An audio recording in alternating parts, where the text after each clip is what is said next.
তাই আমার মনে হয় যে অভিনয়টা না করলেই ভালো। অনেক জনপ্রিয় অভিনেত্রীরা কিন্তু নতুন হিরোদের বিপরীতে কাজ করে, সেক্ষেত্রে কেন আপনি এই রিস্কটা নিতে চান না? না, আসলে রিস্ক নেওয়ার এখন সময় নাই, কারণ আমি 16 বছরের মেয়ে না, তো আমি এত ইয়াং না। এখন যেটা করতে হবে একটু ভেবেচিন্তেই করতে হবে।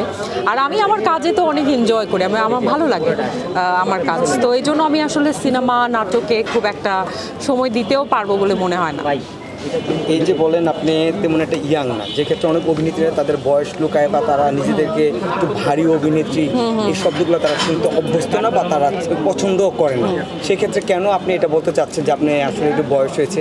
আমি তো আরও বলি যে হ্যাঁ আমি গেটিং ওল্ড, আমার বয়স হচ্ছে, এবং আমি এটা নিয়েও বলি, ডিরেক্ট বলি যে আমি একটু ওয়েট গেইন করছি যাতে একটু ম্যাচিওর লাগে। আমি অনেক সময় অনেক মানুষ মিলাতে পারে না, সাডেন হুট করে আপনি মোটা হয়ে গেছেন, তো আমি ইচ্ছা করে চাই একটু ম্যাচিওর লুকিং আমার নিজেকে দেখাতে।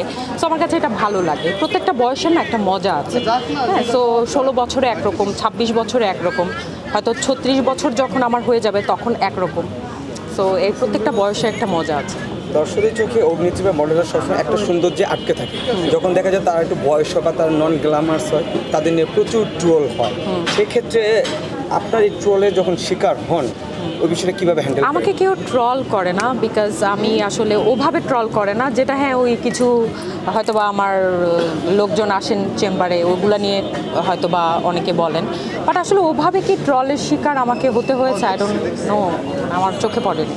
কখনো হয় না যে আপনার ঠোঁট আপনি ফিলার করেছেন, ভি শেপ করেছেন, এইসব বিষয়ের জন্য বলে না দেখা যায় কেউ? আচ্ছা, ফিলার তো করা যেতে পারে, এখন সবাই করে, আমি তো এগুলো নিয়ে প্রচুর বলি। ফিলার করতেই পারেন, আপনি ফিলার করতে পারেন, বোটক্স করতে পারেন, অবশ্যই সেটা আপনার প্রয়োজন হলে তাহলে করবেন, না হলে তো করার দরকার নেই।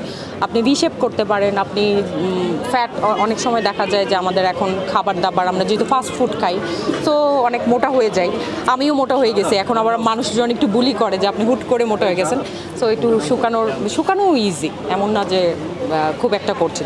আচ্ছা, একটা প্রশ্ন উত্তর দিবেন আসলে, এই যে আপনি বলেন এটা কেন করে আসলে এখনকার মেয়েরা? আগে তো আমরা দেখতাম যুগ বাই যুগ চলে আসছে, আগে তো মানুষজন ফিলার বোটক্স জানতো না। এখন সৌন্দর্যটা কি?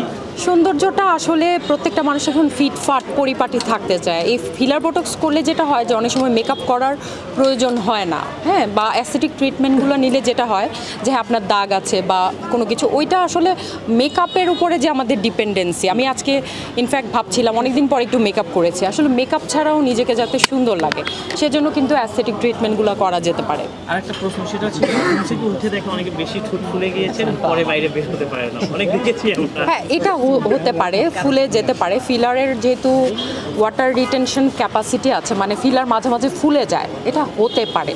এটা যেমন উর্ফি জাভেদের একটা ভিডিও ভাইরাল হয়েছিল, তো ওখানে দেখা যাচ্ছে যে অনেক বড়, তো আসলে ও ফিলারটা ডিজলভ, মানে ফিলারটাকে ডিজলভ করেছিল, এই জন্য ওর ঠোঁটটা বড় হয়েছে। কিন্তু নায়িকা নিপুণের তো পুরো 12টা বেজে গিয়েছে।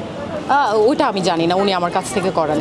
এটা কেন হয়? হ্যাঁ, ফিলার ফুলতে পারে, এটা নিয়ে ভয় পাওয়ার কিছু নাই, ঠিক আছে। এটা দিয়ে কোনো প্রবলেম বা সমস্যা হবে বা পরবর্তীতে গিয়ে ঝামেলা হবে, ক্যান্সার হয়ে যাবে, এগুলো একদমই মিথ, এগুলো একদমই সত্যি কথা না। যে বোটক্স ফিলার করলে, প্লাস্টিক সার্জারি করলে মানুষজন হয়তো মানে ক্ষতি হয়ে যায় মানুষের, বা পরবর্তীতে কোনো রোগ হয়, এরকম কিছু না। ওকে, পেশারি থেকে চার্জ কীরকম করেন? চার্জ কীরকম মানে যে যেরকম কাজ করে ওভাবে চার্জ করি। সেলিব্রিটি থেকে কি বেশি বেশি নাকি চার্জ করেন?